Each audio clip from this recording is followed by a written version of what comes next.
Okay, good evening. Thank you very much for coming. And we apologize that we are starting a little late, so thank you for your patience. We had some technical difficulties, but it has been solved beautifully, so we are good to go. So once again, thank you very much for coming. And I have, one thing I always forget is to introduce myself. Hi, I'm Yuki Miyamoto, professor in the Department of Religious Studies, teaching ethics. And I'm also, this is my privilege to serve to the DePaul Humanities Center as the director of the center. Tonight's procedures, I would like to inform you, we have two very good guests, world-known scholars / writers and curators. And so these two guests are going to be introduced, one of our faculty members, Yun-chen Lu, and each guest speaker is giving a presentation for about 20 minutes. And after that, Dr. Lu is going to moderate the conversation among the three. And then after that, we will take questions from the floor, but also from the Zoom audience. And I would have to ask you, the Zoom audience, to turn off the camera and turn off the microphone. And I apologize, not that we don't want to see you, but that's easier for us to move forward. So I appreciate it. And again, we also take your questions, Zoom audience, for the Q&A session. So if you don't mind, write your questions in the chat box so that I will keep an eye out for your questions. Okay, so before further ado, I would like to introduce Professor Yun-chen Lu, and she is the one who brings these guests together and bring this event together. So I owe her a lot. She has been a wonderful colleague and friend. And she's an associate professor of history of art and architecture at DePaul University. She specializes in East Asian art history, particularly Chinese painting and calligraphy, visual and material culture, artists with disabilities, disability aesthetics, and East Asian inter-regional art history.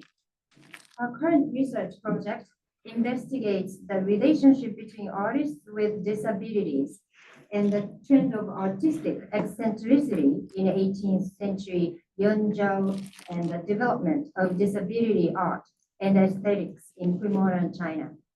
And she's also the DePaul Humanities Center's 2023-25 faculty fellow. So I got to see her presentation and it was very informative, and I was very excited about her work. So thank you, Professor Lu, and can you come up here and introduce our guests, please?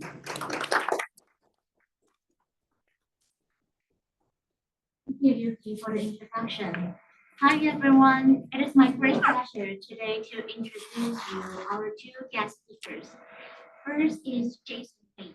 Jason Waite is a curator, writer, and researcher based in Oxford and Tokyo.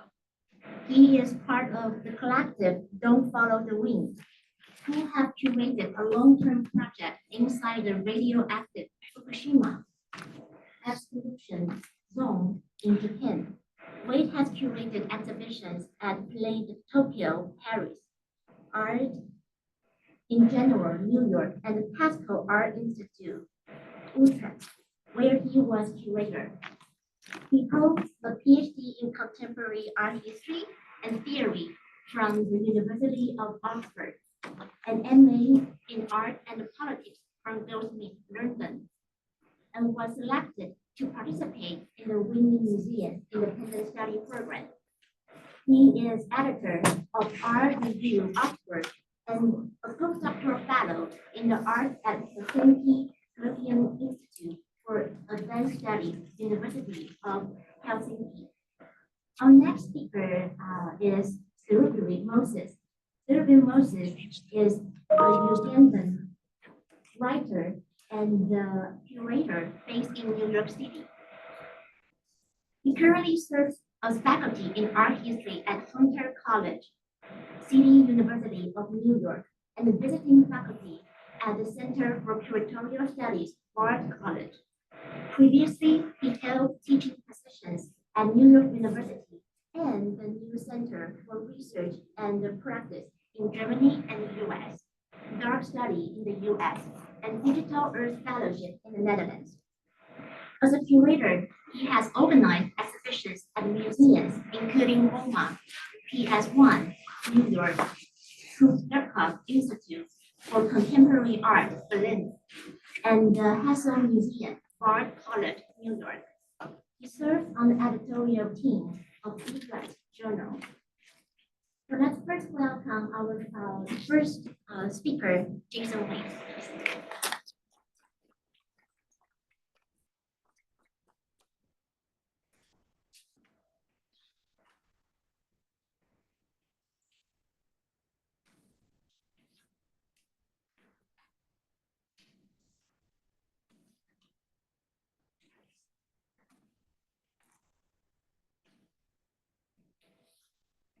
Thank you, Yun-chen. Thank you, Yuki. Thank you for bringing us together and for being great hosts. Thank you, Serubiri, for coming, also for being a thought partner, a very generous one in this process that we'll be speaking about today. So I will just begin. First of all, I want to say that I grew up around the corner from here when Lincoln Park was a little different than it is today. And so growing up on native lands that were represented by over 100 tribal nations here, and including the Potawatomi, the Ojibwe, and the Odawa nations who signed the Chicago Treaty in 1821 and 1833. Secondarily, I would also like to acknowledge the Puerto Rican community that was in Lincoln Park from 1950 to 1970, which is the largest Puerto Rican community in the United States, and also where the Young Lords were founded, which was a very important Latinx social group. And so the research that Serubiri, Moses, and I are discussing today comes from a desire to understand more fully the deep entanglements between the people, land, and cultures of Asia and Africa. The research is important to us to undertake as the US and Europe, where we are based, usually has a limited perspective of these regions. In particular, an understanding of either Asia or Africa is usually understood through the mediations of people, economy, and culture of Europe or the United States. Think, for example, of the relationship with China today and its discourse around tariffs and military containment. These are certainly US-centric debates.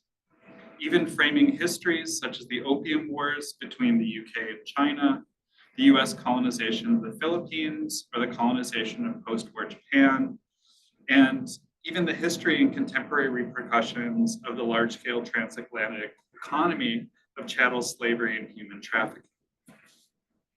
We acknowledge the importance and impact of these events. However, in our research, we also want to unmoor ourselves from a US-centric perspective on world events, to look at the rich histories of direct exchanges between Africa and Asia. In an increasingly multipolar world, we hope this perspective helps to center a more underknown relationships that form the world as we know it today, and the myriad of diverse futures these relationships.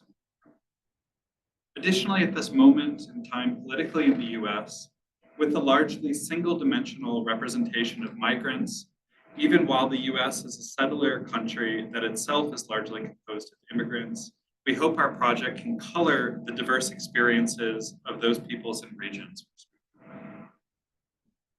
With the current theme of DePaul Humanities Center being Crossroads, the Humanities and Technology, as curators, writers, and art historians, our starting point is contemporary art. However, we also approach technology slightly differently. We'll focus on the development of political and cultural technologies that were innovated in Asia and Africa, such as solidarity, non-aligned movements, multilingual cultural publications, and as Serubiri details in his talk, extra statecraft infrastructure, just to name a few. Instead of so-called soft power, these political and cultural technologies are the very hard structures within which people, production, and societies exist. What is at stake in these political and cultural technologies was outlined by practicing architect and the first president of Indonesia, Sukarno.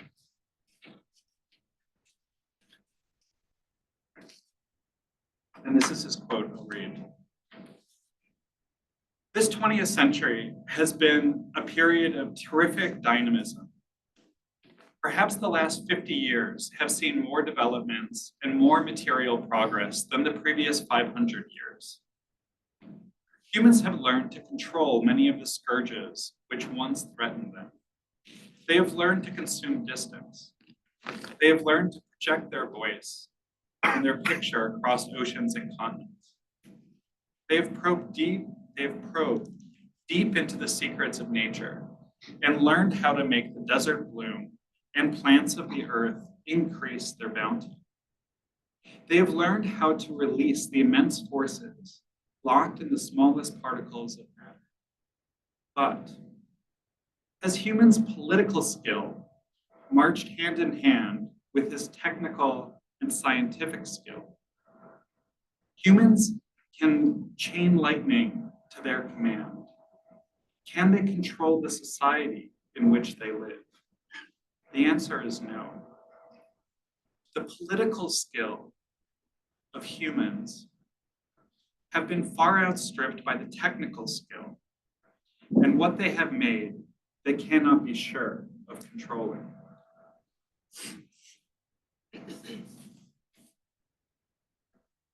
Sukarno lays out a contemporary condition not unlike our own today.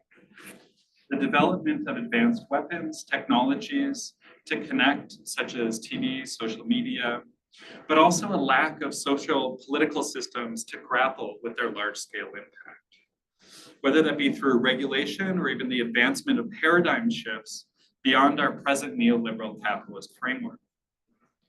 That same challenge that faces us today also faced Sukarno as the head of a newly independent country. What type of socio-political framework do we want to live in? This quote came from an address at a socio-political technology that was intended to answer this question. The Asia-Africa Conference of 1955 in Bandung, Indonesia, a gathering of heads of states and participants from the Global South, held for the first time in the Global South. And that moment in time, many places in Africa and Asia were recently independent were still under colonial rule. The anti-colonial conference both provided a means to share anti-colonial strategy, as well as discussions of newly formed states to compare statecrafting and how these nations and peoples can form solidarities and alliances to support one another. This was especially important as the specter of colonialism was still haunting their countries. To provide a texture of this meeting, I'd like to share a short clip from the moving image work In the Year of the Quiet Sun, made in 2013, by the African Asian diasporic duo based in the UK called the Autolith Group. Their practice, traversing moving image and installation, has looked upon questions of the migrant experience while probing the long 20th century and global socio-political dynamics. The film excerpt here explores the histories of the Asia-Africa Summit and other subsequent meetings framed through the rise and fall of the political theorist and revolutionary Kwame Nkrumah, who was the first president of Ghana. The film is both a compilation of newsreels and images of postage stamps, seen here to be both a form of communication, but also mini images that tell the history of a nation. The Autolith Group narrates over the images and includes excerpts from the African-American writers Richard Wright, who attended the 1955 meeting in Bandung and who wrote a travelogue of his experience entitled The Color Curtain, a report on Bandung Conference, 1956.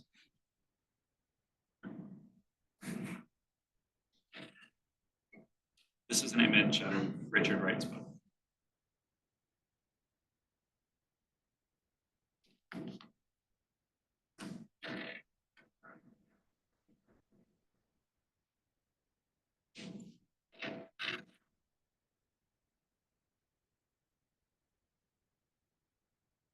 A kind of illuminated and sacred communication exists between colonized peoples. As a result, each liberated territory is, for a certain time, promoted to the rank of guiding territory. And then, Indonesia Merdeka, freedom for Indonesia.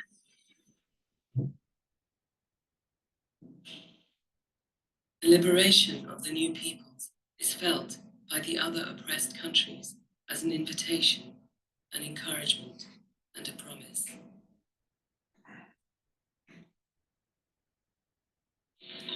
This is the first intercontinental conference of colored peoples, so-called colored peoples, in the history of mankind.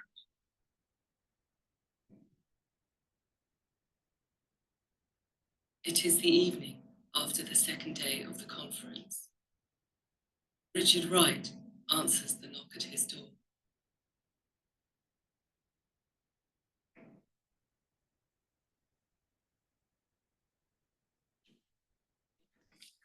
The woman stared off into space for a long time. I saw sweatbands on her forehead and nose. Then I heard the scream of sirens as a car belonging to the delegation of some Asian or African colored nation sped down the street, followed by a truckload of white-helmeted troops armed with Sten guns and hand grenades. The woman shook hands with me abruptly and said, "Thank you, goodbye."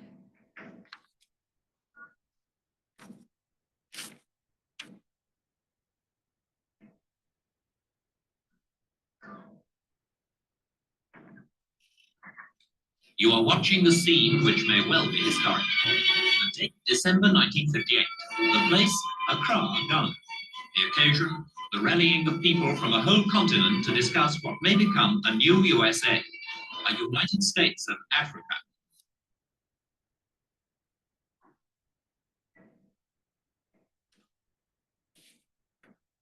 Another approach to remixing these histories has been undertaken by Connecticut-based artist Tammy Wynn. Her collaborative ongoing project, The Color Curtain, named in homage of Richard Wright's account of the Bandung Conference.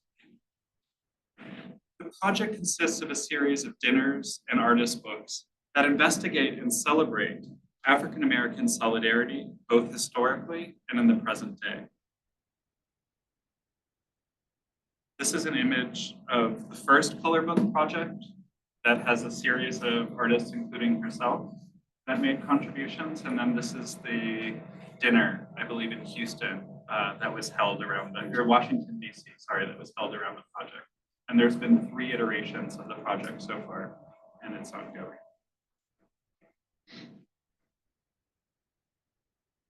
The second publication, publications were an important technology utilized by Asian and African theorists and writers, such as means of sharing ideas and developing intercontinental concepts. 2 such publications I'll discuss here briefly. Transitions magazine, founded in Uganda by Ranjit Nioji, was published across Africa from 1961 to 1976, before Henry Louis Gates Jr. helped revive the publication, which is now based at Harvard. Second publication, Afro-Asian Writings, or later renamed Lotus Magazine, was founded in 1968 by the Afro-Asian Writers Association, which was published in 3 languages, Arabic, English, and French. Before the internet and the ease of having access to information, share opinions, and have a sense of what was occurring in different contexts, these publications were critical to connecting communities and unfolding ideas across territories, as well as experimenting and constructing post-independence social and cultural structures.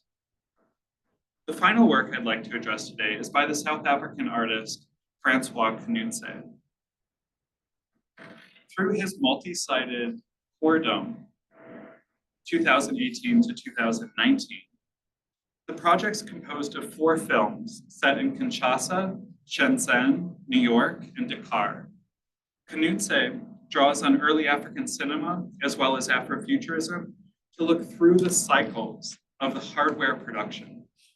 In particular, the mining of materials and the afterlife of e-waste, as it often gets shipped to communities across Africa in order to reclaim many of the same precious materials that were originally mined on the continent itself and return them into the circulation of production, usually in Asia. This is a 2-minute trailer of his film series.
One of these devices can free a person from many of the drudgeries of life.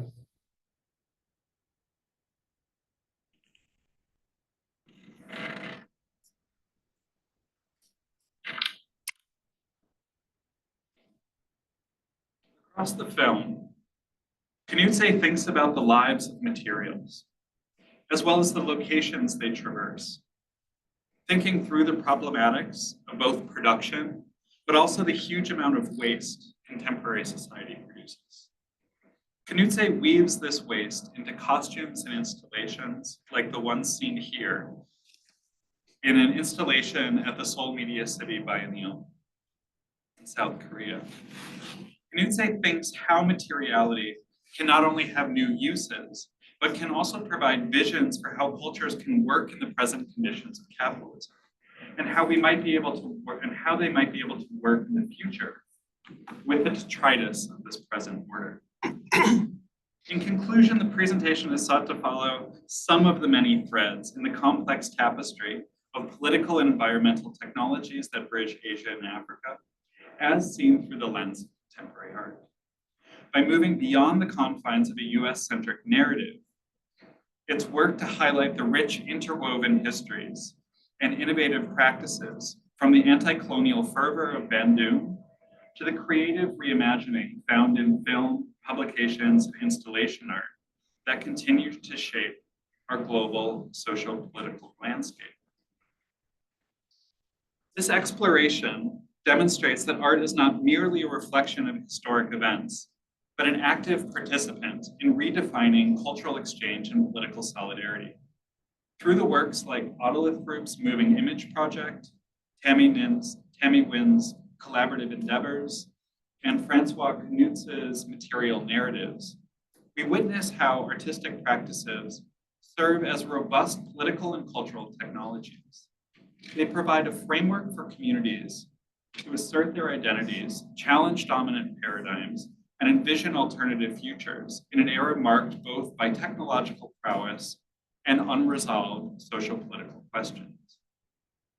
As we reflect on the dialogues initiated by these creative practices, we are reminded of Sukarno's probing question: can human political skill keep pace with our technological abilities?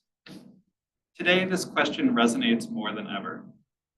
By centering the voices and experiences of Africa and Asia, we are calling to reimagine our socio-political frameworks in ways that honor the multiplicities of histories and aspirations. And in doing so, we not only enrich our understanding of the past, but also pave the way for a more inclusive, equitable future. Thank you.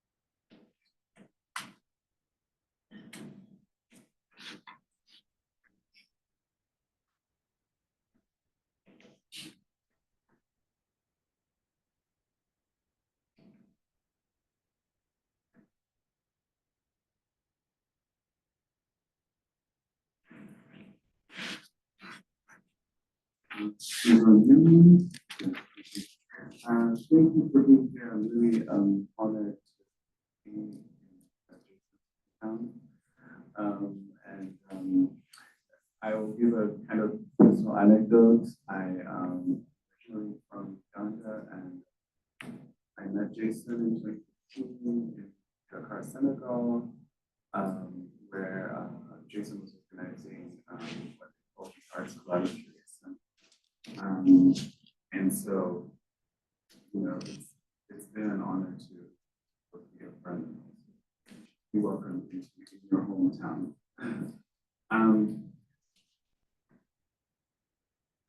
Okay. I prepared a little bit of a theoretical presentation, so please forgive me if it's too technical. Us art historians tend to be very insular in our thinking, but I hope that you can connect to it. So I refer to it's called On the Technological Zone, Jeremiah Kungio, and the Lekki Seaport, which is in Nigeria. This is an image from before the seaport was actually constructed. So I refer to the technological zone following historian and architect Hilaire's interpretation of the zone, as well as her attempts to think of spatial software in the form of 3D renderings of smart cities.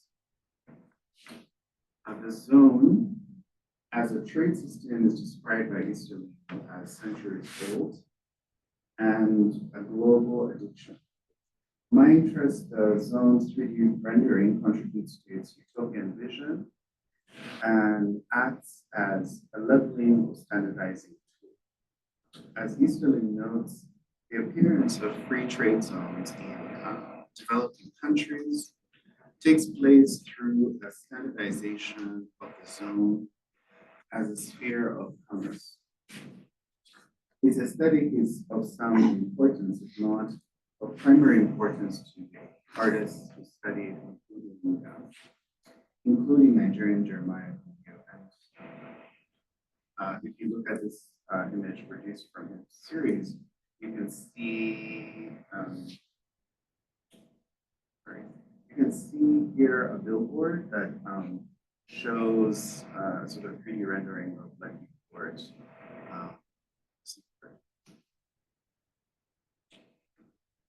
It is this standardization of the zone and its utopian rendering that relates to the mediascape and technoscape described by anthropologist Arjun Appadurai. The proliferation of the zone's image, similar to the distribution of images in zones in smart cities like Singapore and Dubai, is an addiction of business as usual. But these images of smart cities also create,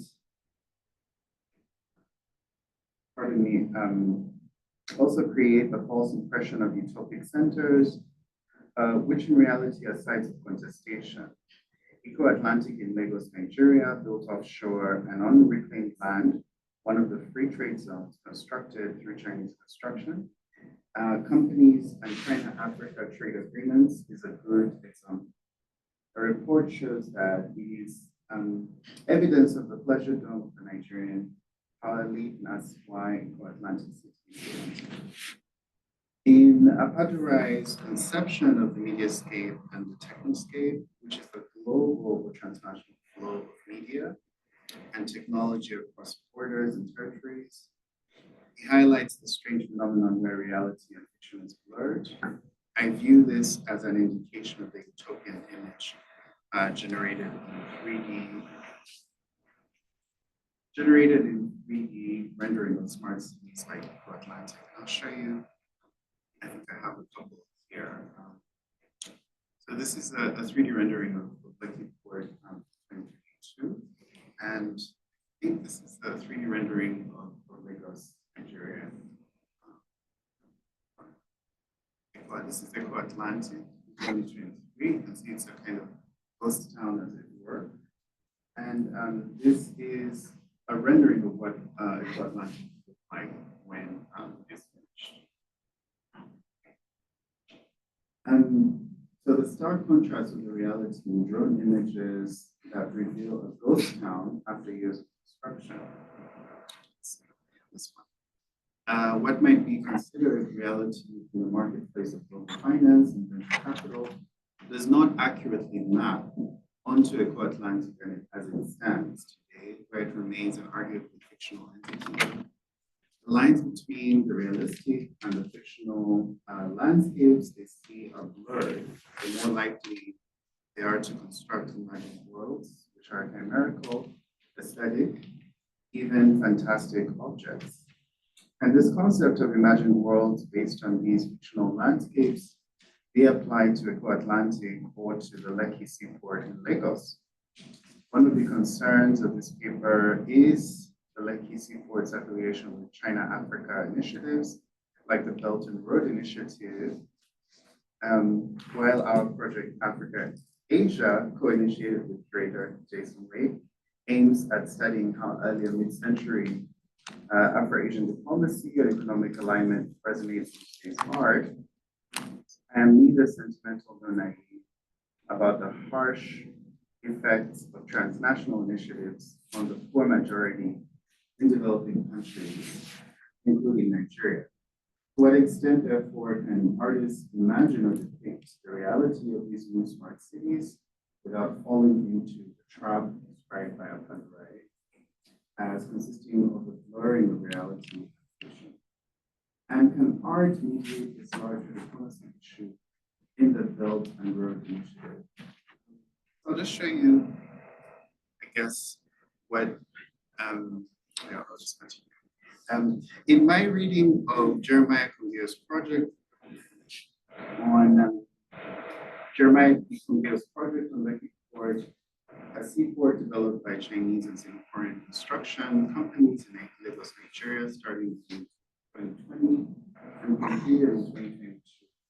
I'm interested in the financecape, defined by Appadurai as the flow of finance capital across the world in the Belt and Road Initiative, which defines the formation of Lekki Port. And what I mean by that is that basically what we're looking at, for example, in this image, is basically a huge kind of space of land, a huge land in Lagos that has been appropriated or expropriated by the government. And meaning that most of these people have become displaced. And at the same time, what I'm meaning with the Belt and Road Initiative is that displacement has come at basically from the financial authority of Chinese and Singaporean construction companies in dialogue with the Nigerian government. And so part of what I'm talking about is that when we look at these kind of like, when we look at Jeremiah Kungio's images and of his fascination with these kind of renderings, I think what we're also looking at is the work of a kind of globalization, but also we're looking at it through specifically how the artist is visualizing the space and also how he's thinking through the displacements that are taking place specifically in this site here. So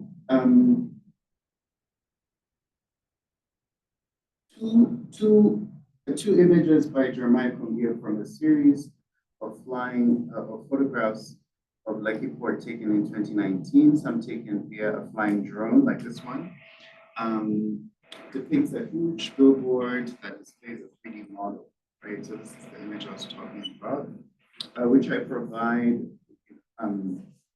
more recent 2022 rendering. So this is basically what you can see in this image here is the Lekki Port model before the construction began. This is 2018.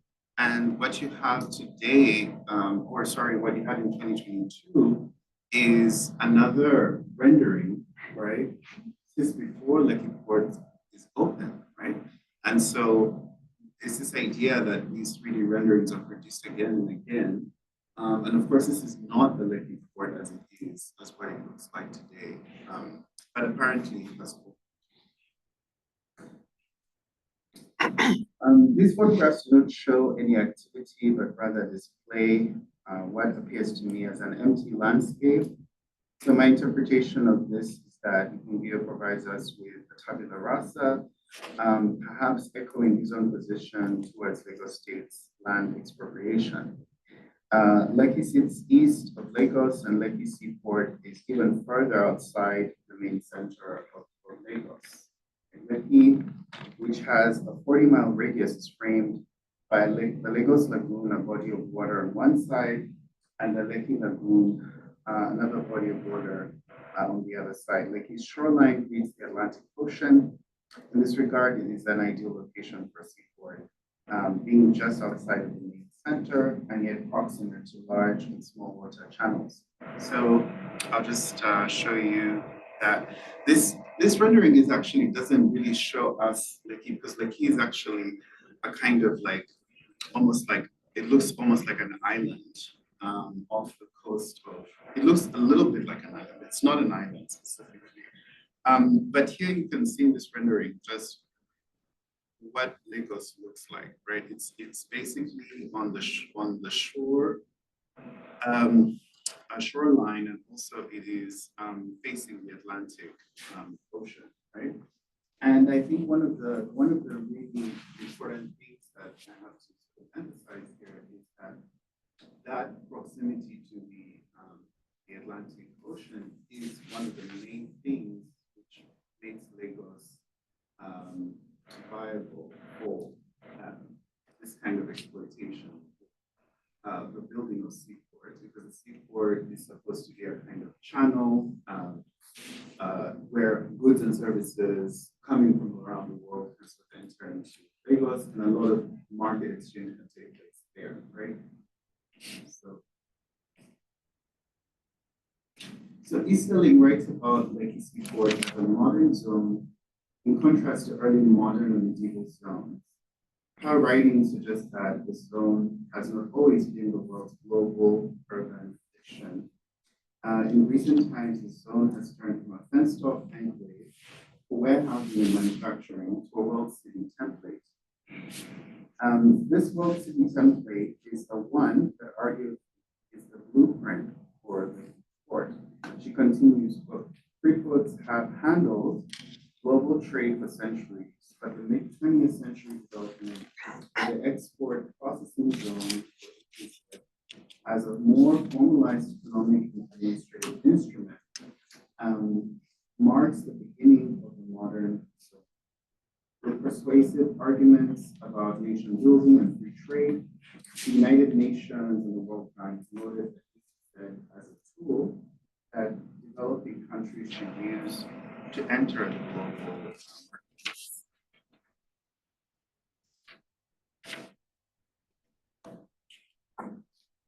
Like he has described earlier, is the biggest seaport in West Africa capable of producing billions of dollars.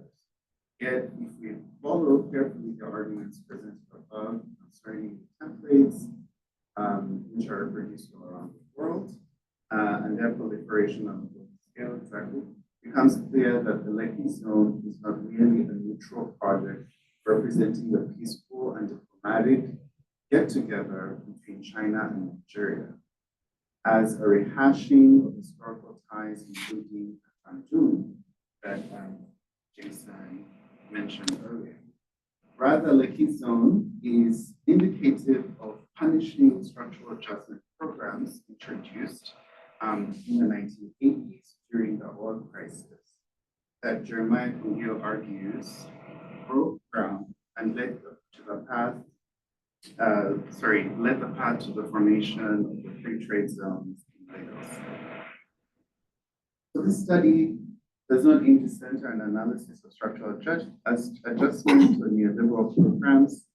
Rather, it is important to ask what artists can teach us about their understanding of culture and new diplomatic projects in the globalized world.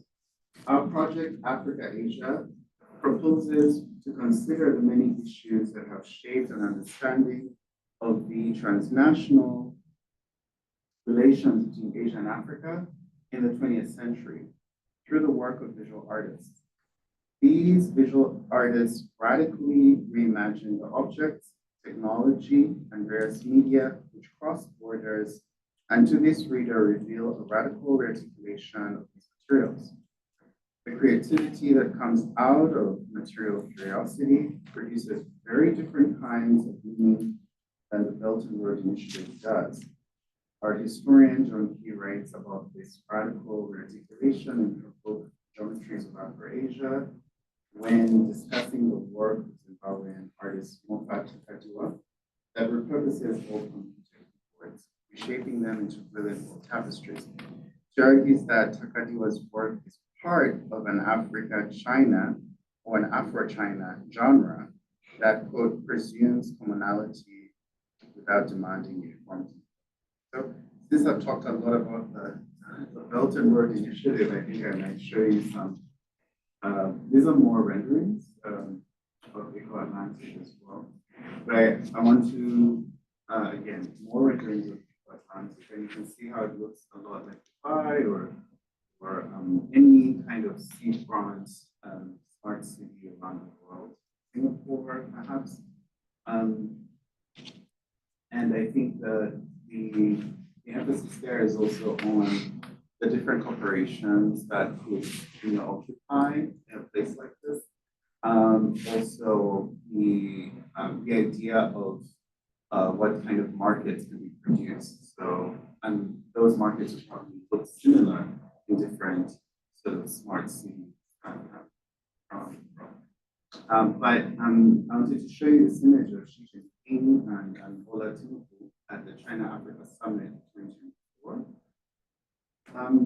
So most recently, in September 2024, after a China-Africa conference attended by Nigeria's 16th president, Bola Tinubu, elected in 2023, China's President Xi Jinping said, quote, China and Nigeria as major developing countries, strengthening strategic coordination will inject fresh impetus to China-Africa relations in the new era and spearhead common progress among global South countries.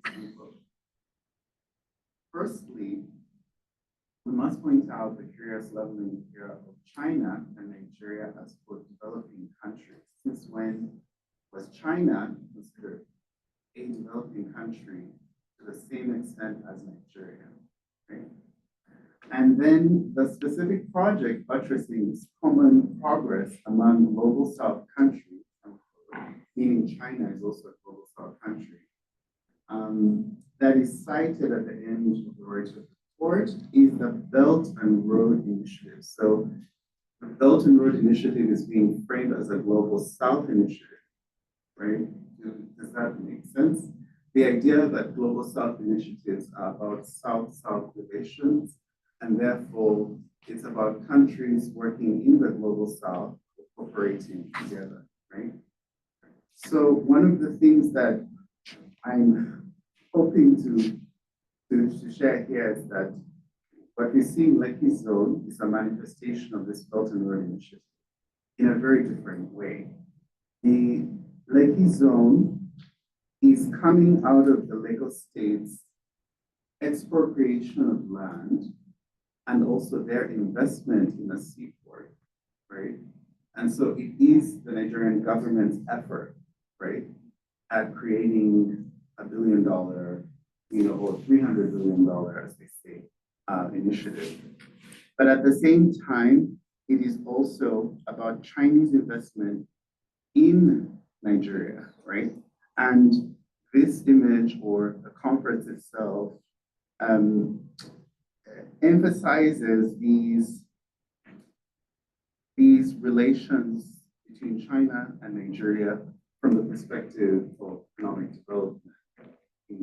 So, but I think one of the things that other than the idea of cost benefit and $360 billion that's going to come out of Lekki Seaport, I'm really interested also in, first and foremost, how this artist is really trying to defend the indigenous population that originally inhabited that land, right?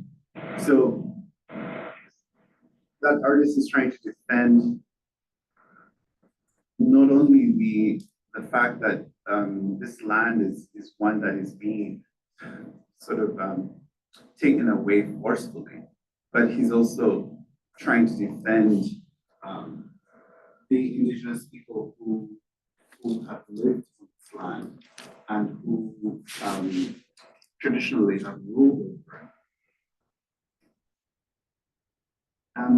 I think that being said, there is a disconnect between the Lagos government and the indigenous people who are on this land. And this artist is interested in that disconnect. Specifically, his images, I think particularly this one, which shows one of their one of the chiefs of TA, which is one of the towns that's being expropriated, shows how Lekki Seaport is really about Nigerian elites and their collaboration with Chinese diplomats and officials, right? It's not so much about the people on the ground. It's less about the interests of those people and more about the interests of the Nigerian government, right? So this is something that is actually quite troubling in framing it as a kind of global South solidarity initiative, right? Who is going to benefit ultimately? It's going to be the elites, even when they say that it's 170,000 jobs that are going to be created, still it will be those corporations that inhabit these kind of high-rise buildings, right?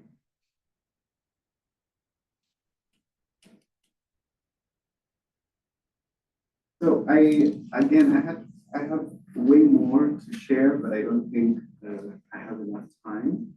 I'm just going to conclude my presentation and say that Congo's project tends to produce a tabula rasa, right? This is a kind of empty landscape, right? And I want to argue that its counterpoint is the technological zone. So quite different from Jason's presentation, in which we see artists repurposing keyboards and other materials or images specifically from the 1995 conference.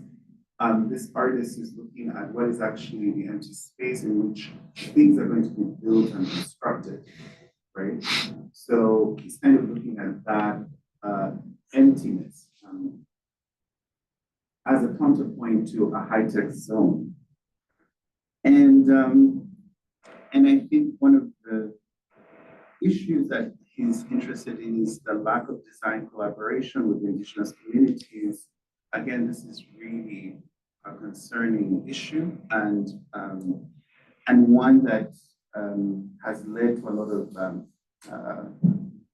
land grabbing, if I should call it that way. That technological zone requires the erasure of existing protocols of culture. And what do I mean by this? Indigenous communities that look after their own land and have their own protocols of land care are all of a sudden, being told that no, you're no longer responsible for this land. It's now ours. And then the point that I made earlier about Xi Jinping is that the idea of common progress among global South countries is of course extremely crucial. We know this as Jason pointed out, this is like a very important aspect of Bandung. However, I think we need to understand what a few Nigerian are doing with Chinese diplomats and whether that reflects the views of the majority or of the minority in a place like Nigeria, which has something like more than 300 million people, right? So it's important to think about not only Africa-Asian relations as so-called global South, dialogues, but is this beneficial to people who are on the ground? Or is this just another form of pouring new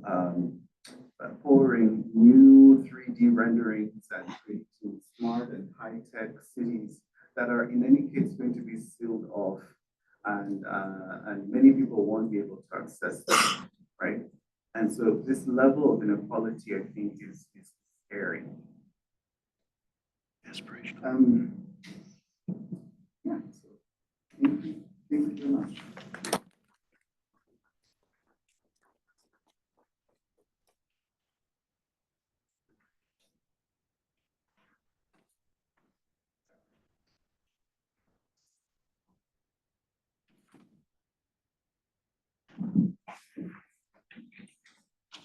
Thank you, Jason and Serubiri, for your fascinating talk.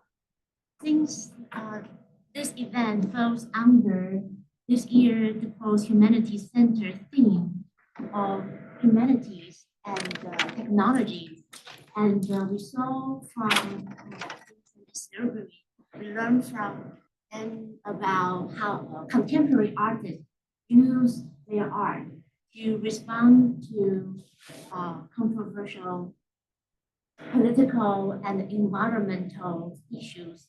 So I would first like to ask our speakers to elaborate more on the phrase political and cultural technologies that you used. How do you apport the notion of technology? How is it different than traditional understanding of technology? And how does this phrase help us to better understand these artists and their artworks?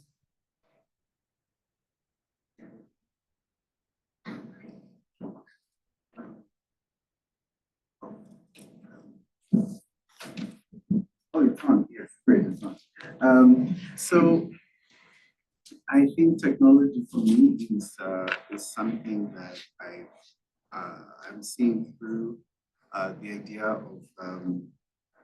of design essentially, and I'm looking at it through the idea also of kind of impressions in terms of what that design does, not only spatially, but also just in terms of distribution of certain images. So I'm looking at it through kind of a globalized way of looking at how images are around the world, but also I'm looking at it through this notion also that Kela Istalin gives us, which is one of extra statecraft, which has something to do with these corporations and also the initiatives that are kind of coming up and how they take over certain areas. So this is my way of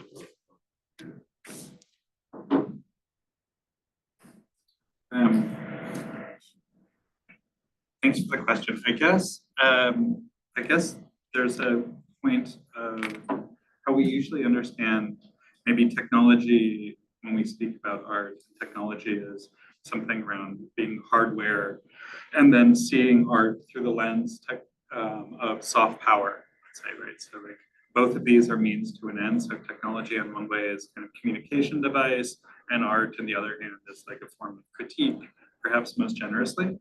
And I think what we were trying to do is frame technology through what you highlighted, which are these social political systems. So actually thinking about forms of governmentality, thinking about forms of how we organize society as being a technology itself, meaning thinking about forms of democracy, thinking about anarcho-syndicalism, thinking about different social ways we interact as being political and social technologies, which are not soft power, but which are actually forming the hard basis which condition the other forms of production from us. So I think this is trying to lay a groundwork for the importance of something like Bandu, and also the importance for political imaginaries that some of the other artists maybe we're speaking about are working. Thank you for explaining more on the notion of technology and taking us to see these artists and then look through a new lens. And my next question is relate to receptions of these artists, their work. And I would like to ask a series of related questions, both of you.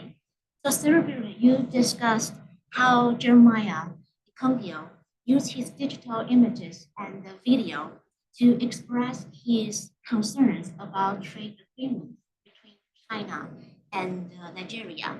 How do Nigeria and the Chinese people audience respond to his work? And how does his work received both locally and globally? And how does the contemporary art field engage with or critique his work? And I also like to ask similar questions for Jason. You introduced us to the Oculus Group's film, Francois Penuta, Recycling Sculptures, and the Tammy Wynn's drawing and books. How is their work received both locally and globally?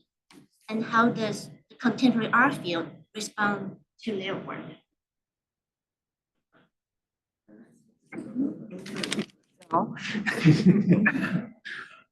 Yeah, they didn't get it. This series was built in 2019. Started, I think 2018 actually started. So it started before the legacy board was actually constructed. The construction officially started in 2020 and it was completed in 2024.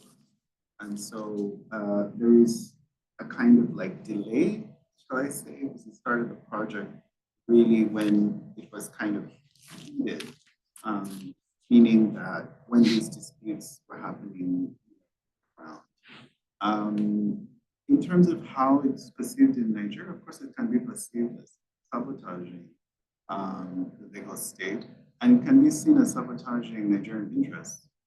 And then from a kind of international perspective, I think the contemporary art world is so rooted in kind of like, how do you call it, the idea of jet setting, and where we're sort of always traveling to different biennials around the world, and we sort of live in these big high-tech cities that we don't really think about indigenous populations. And I think that maybe there is some kind of awareness that's coming recently, but I don't think Jeremiah Kobia's work is necessarily very well received on that front. Because what he's pointing out is kind of unpopular. And the idea also that, I mean, he has shown his work in Taiwan, and that's what, again, I don't want to bring up the conversation between Taiwan and China, but I think that even there, I don't think he's, there is a lot of nuance. When you look at this image, it's not necessarily like the entire, kind of circumstance that it is.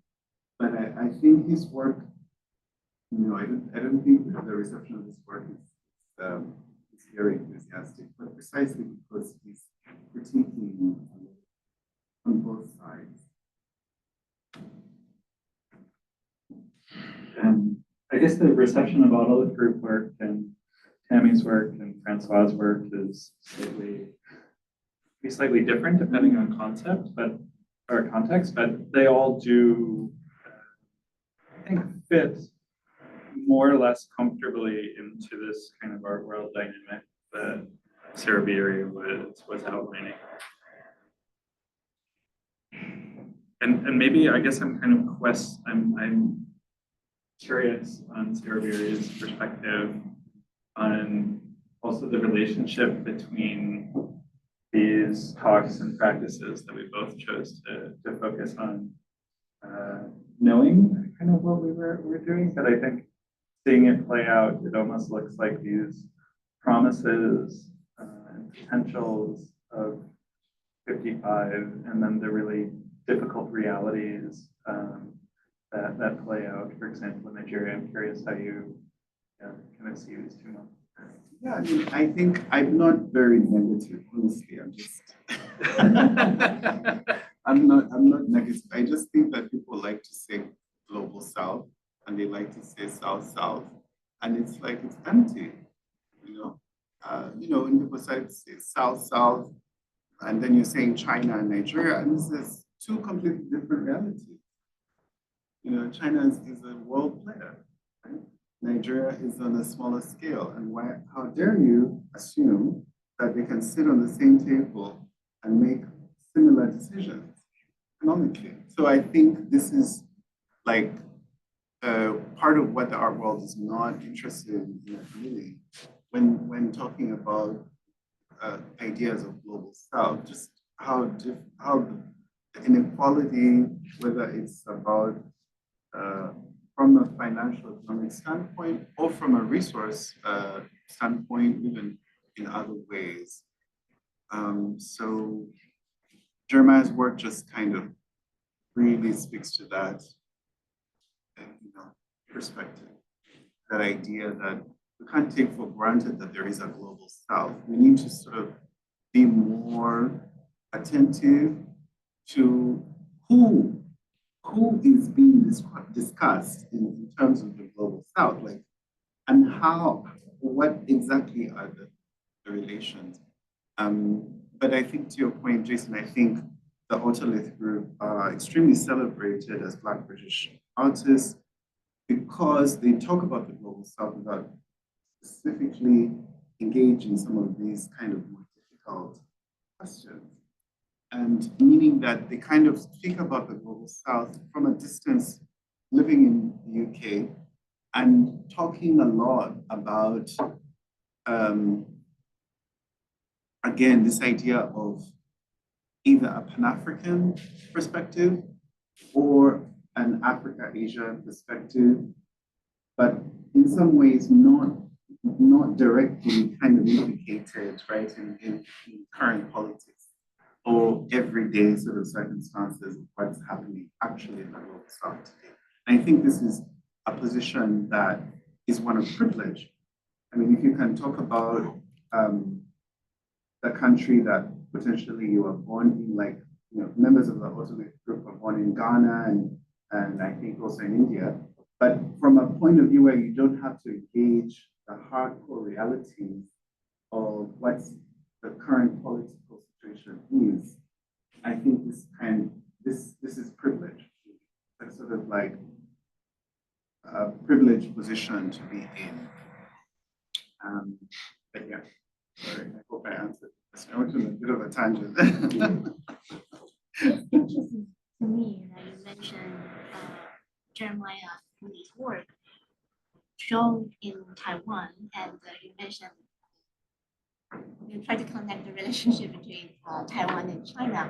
Would you like to explain more or use this instead of the tension curator behind showing his work in Taiwan, or is just related to the theme, or how does this work Asia? I mean, I think that I wasn't there, you know, I didn't see the specific exhibition. And it may not even have been this specific series that was being shown. But I do understand that Taiwan and China are planning disagreements, shall I say, or there's some kind of tension happening there. And I think Jeremiah's work does speak to those kind of tensions, specifically as I was showing you earlier. But yeah, I would have to do some more work about, you know, this was in 2024, months ago. But I would have to speak to the curators and the artists and stuff to have more information.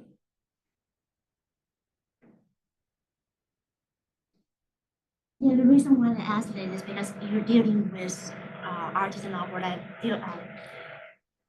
dealing with controversial political and environmental issues. And as curators, what are some difficulties or challenges you have experienced in working with contemporary artists that utilize new media and technologies and or addresses issues that related to controversial environmental and social political issues? Could you share with us anything surprising, enlightening, or challenging you have experienced while working with these artists and their artwork? Yeah, maybe. We haven't done a show yet, but I think there's a real problematic framing that Serubiri is alluding to. And so Francois Knudse kind of takes this same dynamic, which we see, which is this dynamic of a kind of one-way movement of high hardware technology and, you know, raw materials moving from Africa to Asia and then coming back as consumer goods, and then or coming back as e-waste to be recycled. So so Francois Knudse kind of subverts this by looking through kind of Afrofuturist forms of repurposing these, but it also kind of underscores this dynamic, which I think you're speaking about too, Nigeria. And so one of the moments that we speak about in the project that we didn't talk about here is that reversal, really. So thinking specifically about 1930s Ethiopia, when Italy was invading Ethiopia to colonize it, and the Emperor Haile Selassie put out a call for other nations to send forces to help fight off the Italian colonizers. And while independently, a number of African Americans and others went to go fight in Ethiopia, no nations donated soldiers. So in the 1950s, when Korea put out a call for help with the UN during the war, Ethiopia, Haile Selassie, sent 3,000 troops to help South Korea, what would become South Korea, defend itself. And they fought for 3 years there and then came back to Ethiopia. And the community that fought together ended up living together in Addis Ababa. They created a graveyard together. They created a Korean Veterans Association. And South Korea was so grateful that the largest monument in post-war Korea is to Ethiopia for sending troops. And even now, during COVID, for example, South Korea was sending PPE to Ethiopia and to the veterans. So I think this really helps us to invert this kind of asymmetrical dynamic that's also implicit or considered. So I think also curatorially trying to kind of challenge these expectations around geopolitical narratives is something. But Jason, could you also talk about like Don't Follow the Wind and the work that you have been doing in Japan in relation to Fukushima? Advertise here that Jason will give the talk on that project tomorrow for the department talk at the Department of History of Art and Architecture. If any of you are interested, sorry. Yeah, maybe I'll let that sit for tomorrow. But I think that's just maybe another example about how artists are working transnationally across Asia and also internationally to address large-scale environmental questions. And I think that's an interesting project when we look at the relationships with the photographs that you were showing as well, because there's something about the specters of colonialism that were haunting in 1955 that we see come back in these 3D rendering images. There are these fantastical images which have real effects on the ground, but which never come into reality themselves. And the images really show a very different attention to the ground and the landscape as it is. Yeah, I mean, I think that maybe one of the other things that we didn't talk about was language, and maybe I could also talk about that. And there is a Confucius Institute in Uganda, which teaches Mandarin and other. I mean, I'm aware because I took some classes there. And I think part of what's happening with the Belt and Road Initiative is that in addition to building trains and all this kind of infrastructure, roads, big kind of highways and all that, there is also the idea of like Chinese language education happening in Ethiopia. You find a lot of Ethiopians these days because they're working within the context of kind of various initiatives, construction, and all of that. As the same in Uganda as well, and as in Kenya. And I think this is a very different, but very similar in some ways, where language itself can have its own kind of preparative qualities and implications. It means that a lot of people who study Mandarin can also travel to China and become involved in various issues as businessmen, I should say, this kind of thing, and vice versa as well. And so I think language is one of the other kind of things that I think Ming Wong deals with, with the Confucius Institute built in Senegal. And I think that I think Ming Wong is a Singaporean artist who's really interested in Chinese construction work and Chinese sort of development in Dakar in Senegal. But I think his emphasis, his entry point is to go through textiles, but also to go through language. So focusing on the Confucius Institute and focusing on various textiles that show China-Africa relation, friendship is his kind of entry point. I think this is part of our curatorial thinking. At the same time, I think language is like a very rich, I'm sure also, learning Korean is another way in, as well as, I'm thinking of other Asian languages, for example, Tamil as well, thinking of Hindu and other, languages spoken across Asia. Thank you so much. This has been wonderful. And I'm sure that our audience have questions for Jason and Serubiri as well. So now I would like to open the floor up to audience questions. Please raise your hand if you have questions for Jason or Serubiri.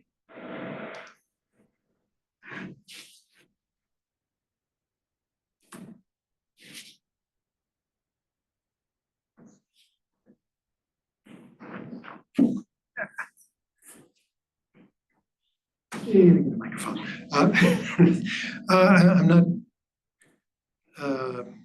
quite sure how to frame my question, but particularly the images from Lagos have me thinking about technological cities and Africa as a place as a sort of empty space where experiments can be made, right? And on the one hand, I'm thinking backwards to moments of the moment of independence for nations where Ivory Coast, for example, brought in, I think it was Israeli companies to help construct Abidjan on expropriated land, displacing populations. So in some ways, what I'm seeing here is more of the same with a new benefactor. And on the other hand, there's this sort of I don't know, people talk about greenwashing, it's kind of a techno-washing, right? Where you have all of these new cities. I forget there's a Senegalese American musician who's building a new city in Senegal that's going to only use Bitcoin and, everything's going to be high tech, this, that, and the other, and nobody will be able to afford to live there. The Echo City you're showing seems a similar kind of thing where it's almost like a second independence, but at this point, a sort of liberation of the Nigerian elite from the realities of Nigerian living. So I don't know where the question is on all that, but it's,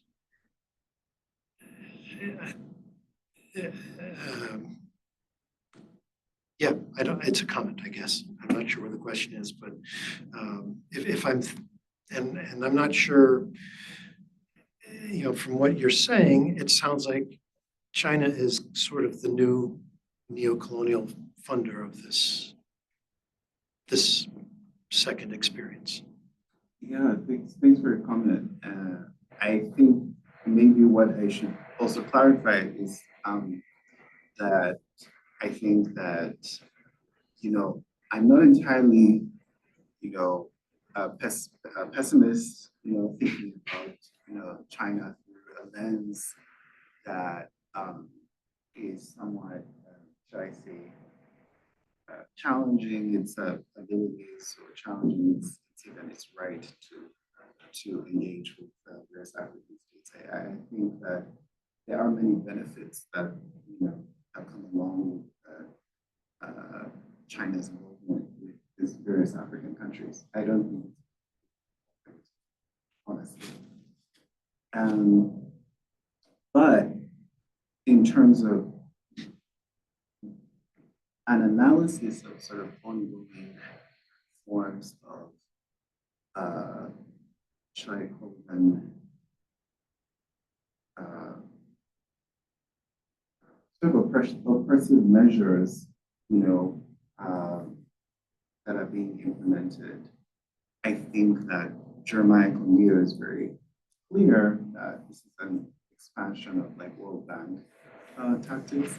So this is really related to like the International Monetary Fund and the World Bank and their involvement in global south or in developing countries. That's why like import is possible, because the involvement of the IMF and the World Bank kind of opened up the possibility. And as Ikondio narrates it, it was during the 80s when there was like a fall in oil prices.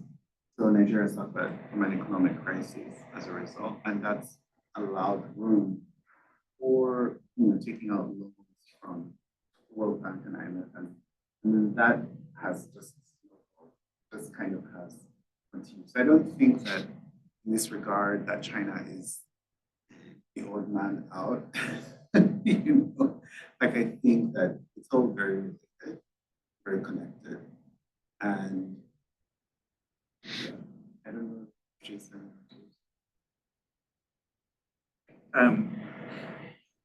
Maybe just to say, I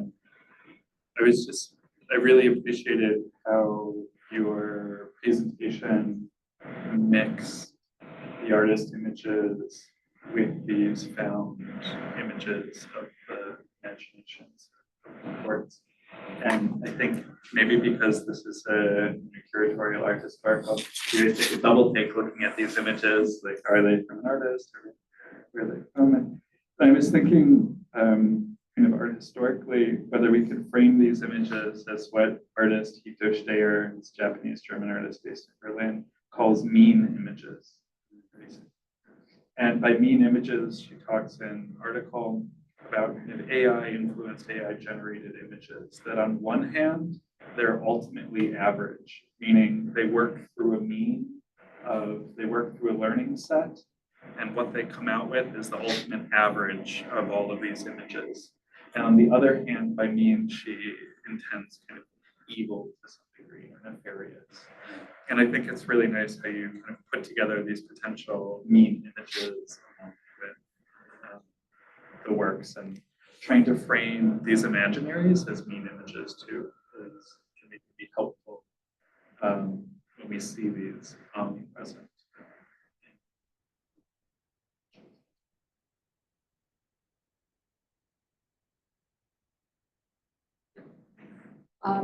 To Jason, I forgot the title of the first video show. What I recognized was there was a repetition of a green and blue and red color.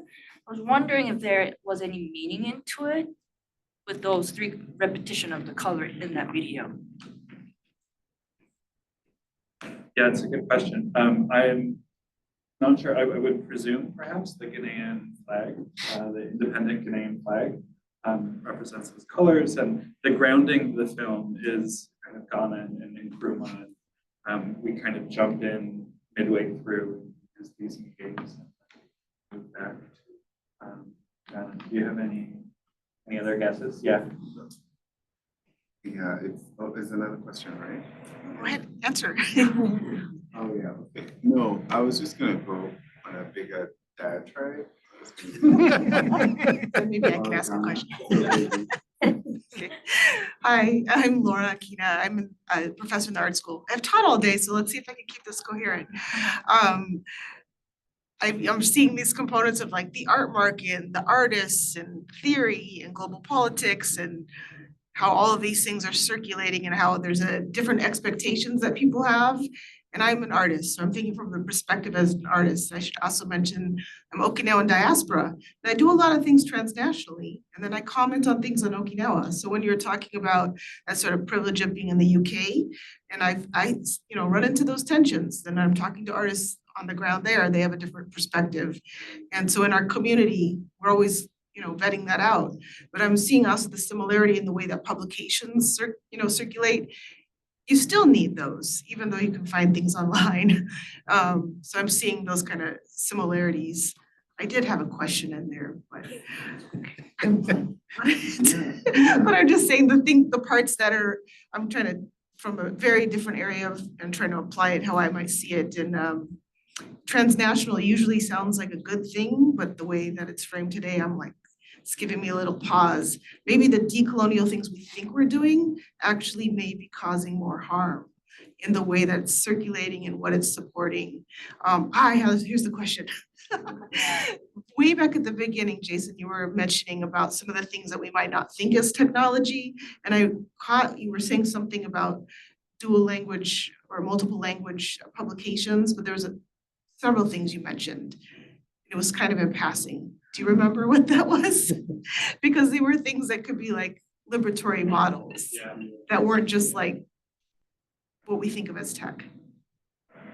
Yeah, so I think one of them was the Bandung conference itself. So thinking about solidarities and transnational meetings. I think this is really interesting. What do we speak about when kind of nation heads or even groups, people, civil society comes together, thinking through translocal forms of governance, meaning how do we think locally and work in solidarity and also create these forms. I think that's tempered maybe by Africa-Asia Summit or the Africa-China Summit in a way, but nonetheless, I think these are really liberatory. There's real liberatory potentials, and I think recognizing these seemingly very simple forms, which are actually quite complex to put together and to frame and then to implement as technologies are very helpful. And then I really appreciated your sentiment around thinking transnationally and also in respect to Autolit. And I think maybe to respond through that more generously, Autolit is also speaking to the UK. And when we think about Pan-African histories and Bandung and this, the UK sees so much of these terrains and peoples as kind of very either one-dimensional or through the activity of UK colonization. There is nothing before and there is only after. So I think Pan-Africanism in a way helps to color the experience and also the political imaginary is ongoing. And while I appreciate what you're saying, how that's not maybe an urgent discussion in certain places on the continent, I think their gaze is also back where they are and trying to kind of fill in these gaps. Yeah, I mean, I think maybe I should also clarify. I mean, your point really made me also reflect on your comment. Maybe you're reflecting like, why did I do this? I think that I lived in Ghana for maybe about 4 months, and I worked there with an art space and met kind of programs and exhibitions of this sort.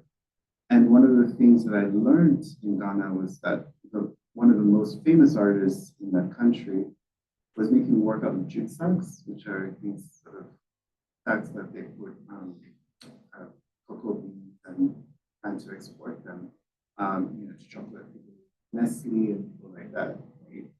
And this is work that was being shown in the Venice Biennial on such a large scale. And in Ghana, we were having conversations with local kind of people in the arts sector who support this artist about labor, about what kind of labor it takes to build those very large tapestries of jute sacks. And of course, when you see them in Venice, you just think, wow, dirty sacks coming from Ghana, like there is this failure to imagine that there is labor that is being done, right? So that I wrote a paper, I wrote a paper about that work that the artist did not like at all, because I was very critical about the question of labor, but also it made me think about ongoing questions about people who are thinking through, like that artist makes those jute sacks that large because he's thinking about the question of independence in Ghana and about modernism. And this is the idea that cocoa bean and Ghana was one of the primary kind of cash crops of Ghana, one of the things that that country made money from, especially in colonial times era. So for him, it's a comment on where the country is going and where it's coming from. But in my analysis, I was thinking about how uncritical it was about questions of labor, but ongoing forms of ties between Ghana and certain countries. Also, this idea of debt, that that country has a lot of debt. So looking at it from Venice, again, it can look beautiful, and there's no doubt about it being something spectacular. It's about material circumstances. People still farm cocoa in Ghana. It's a relevant topic. We all love chocolate, but I think locally, colonial cash crops can't sustain a country like Ghana. So they need a lot of aid, right? So what happens is that country is one of the countries that is struggling from an enormous amount of debt. And while we're interested in thinking about independence and praising independence, we can't forget that, many of the realities of developing countries in the global south is that they're still dependent on what, the economies outside of them, right? And so this is a perspective that's not very popular, and it's not something that we like to say when we see a work in a museum, like, oh my God, it just looks so amazing. This artist is bringing Ghana here. But when you go to Ghana, it's like, actually, the dialogue is much bigger.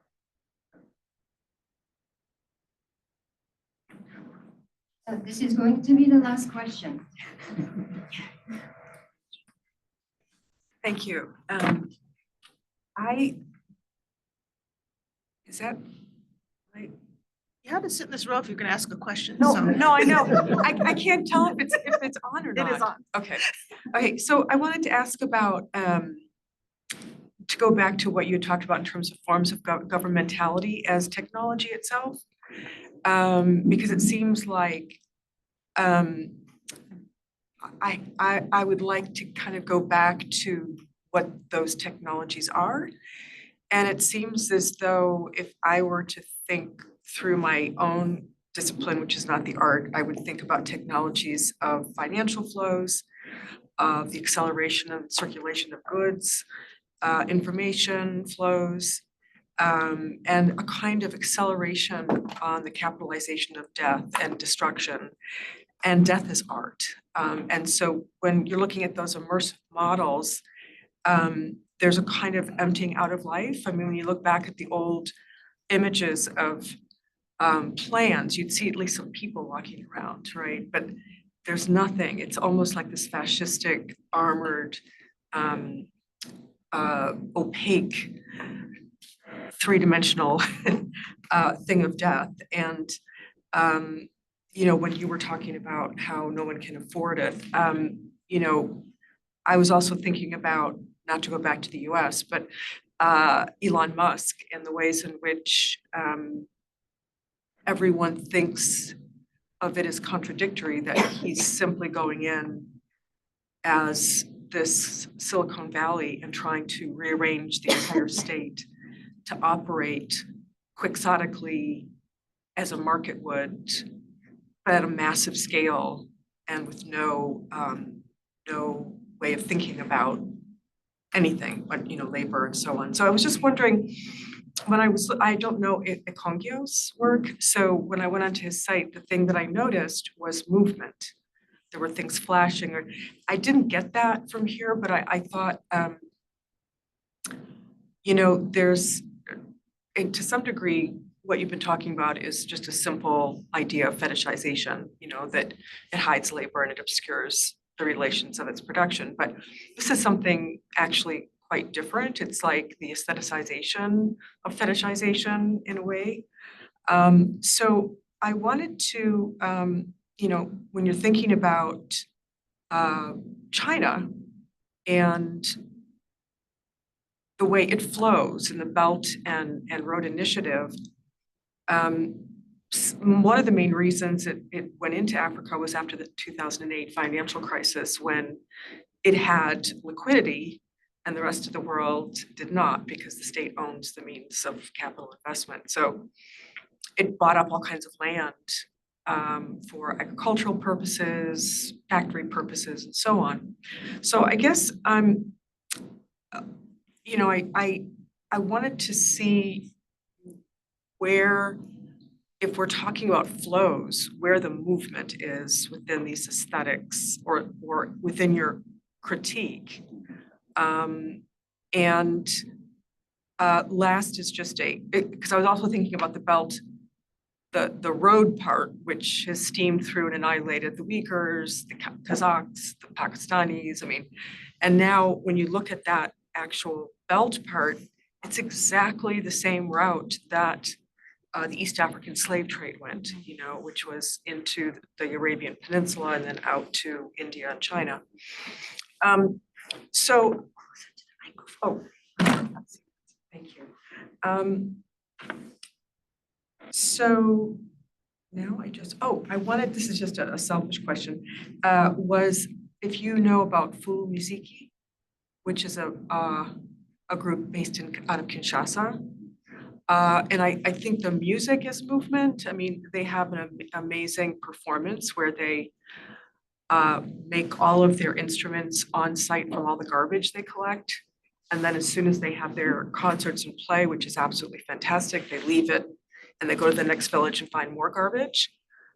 So, you know, looking at the things, I think we're in Shenzhen, where it was this kind of core dump. I think there's also just dump, you know, the dumps that are everywhere in the world that are not necessarily core dump, but plastic piping and, you know, all of these other things that these rural villagers are left with, plastic bags that kill goats and, you know, all of those things. So a movement, I guess, is, you know, I'm interested in where the movement comes in.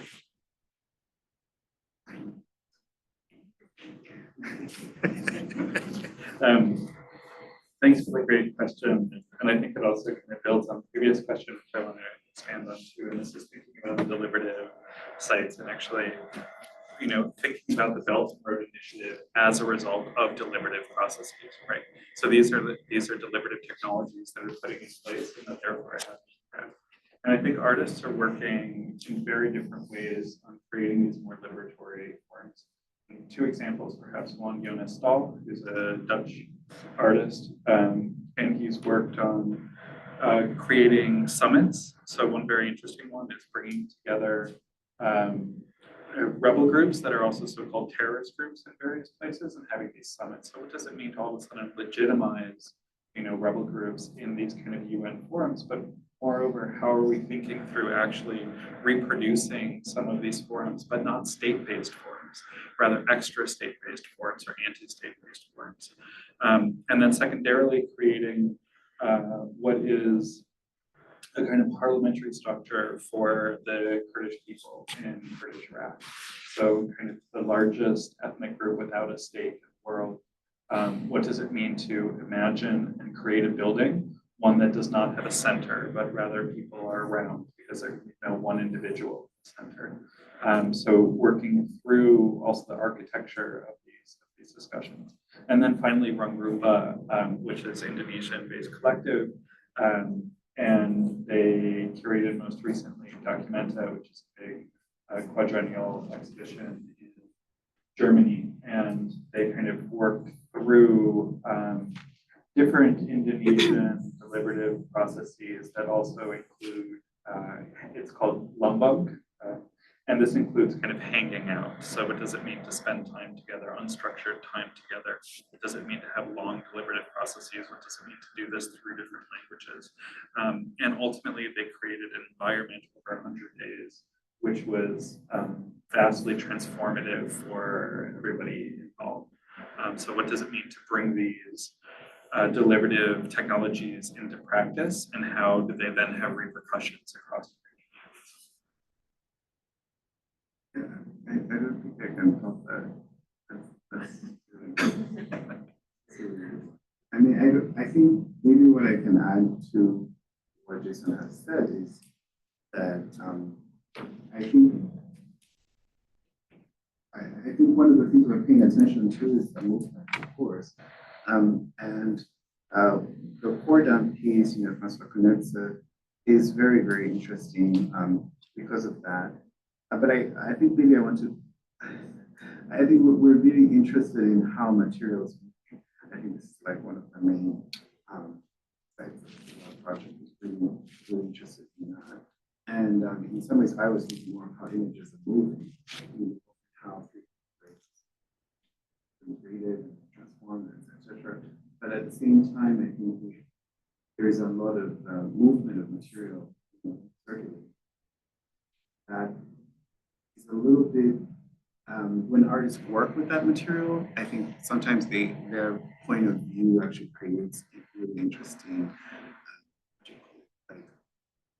insights that are not limited to things like the Belt and Road and shit. So, and in some ways that's also happening. I do see that happening in also the video as well, just with images, because of how those images travel and how they move. Talking, you saw the stamps in that video? Yeah, how the stamps kind of move images.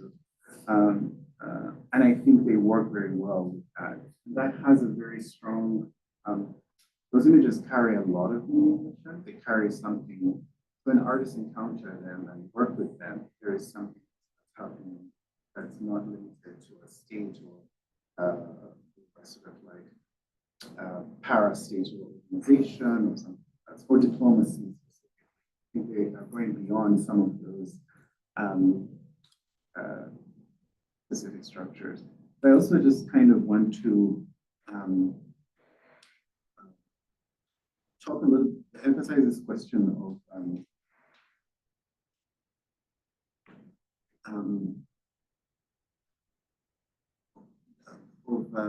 the need, I think, specifically to not just be kind of valorizing, independence for the sake of it. I think the idea for me is also that part of the question that these artists are bringing to us is that there is something going on that obviously independence did not solve. And so we just have to kind of have a renewed sense of urgency when it comes to questions that were asked at random, when it comes to questions that were asked in the past. Whether or not artists are working in the diaspora or in the countries in which they're from, etc., or were born, or their parents were born, I think is not necessarily the primary issue here. I think the question is more about the urgency of the questions that were asked in the past, and how can we address these questions today, right? So there's so many ways of going about it, but the reason why it's important also to challenge what's kind of become standard in the art world, which is to just kind of valorize things just because they come from the global south, right? Because they look beautiful or their colors are bright or something, right? We have to sort of also push against that tendency. It is, as you said, fetishization. I think similarly here as well, fetishization. But I think we need to be able to also think or go beyond the fetishization of things that we think are doing global South work. If that makes sense. And so because of the time, so we have to end our Q&A session here. But if any of you have questions for our speakers, you're welcome to stay and have conversations with Jason and Serubiri. Thank you both, and let's please give a round of applause for our speakers.